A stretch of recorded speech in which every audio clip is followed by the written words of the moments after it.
We here so you don't gotta guess. Legal tips is our delight. Need legal help? Just look it at me. I'ma break the law down till it's quite right. You don't gotta guess, we help you get it right. I'ma break the law down till it's quite right. You don't gotta guess, we help you get it right. I'ma break the law down till it's quite right. If you know me, no tipping is my feng shui. Certified lawyer, man. K-Mark on my resume. Let me stop. Thank you so much for joining us today. I am Marquel Cade with Cade Mark Law, your favorite neighborhood lawyers, back with another resource for you. Starting an online business is great.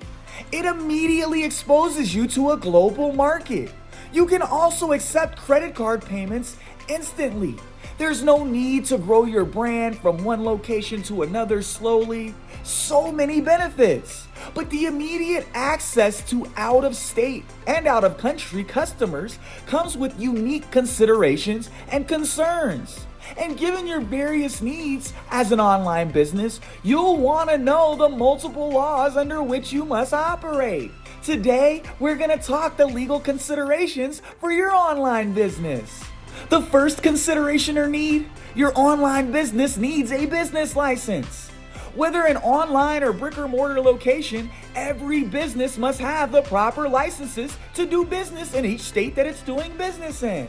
The legal requirements for business licenses can vary from state to state, so you must become familiar with laws of the area where you're operating your business. And when you're operating online, that's almost everywhere.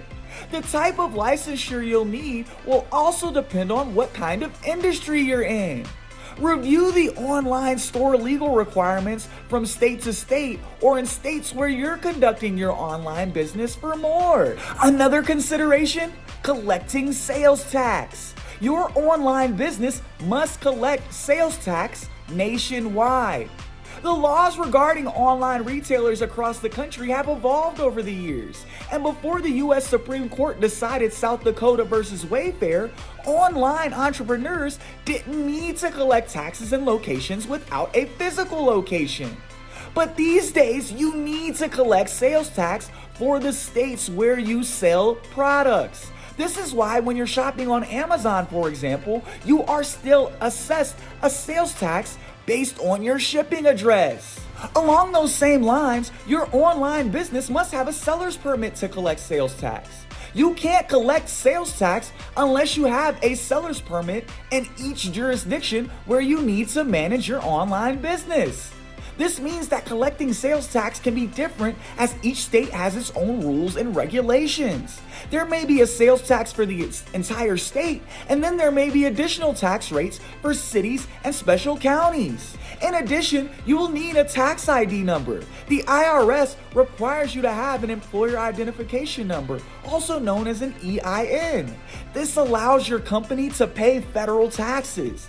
You can apply for your EIN for free on the IRS website, but you want to make sure that you have one. The last special consideration that we'll talk about for online businesses today is the fact that your online business needs a unique name.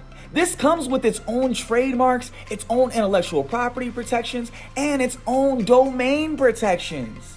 Your new business will need a unique domain name if it's an online business.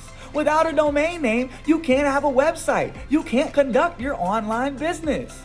And because your online business has no physical location in most instances, online brand recognition becomes that much more essential to your business structure.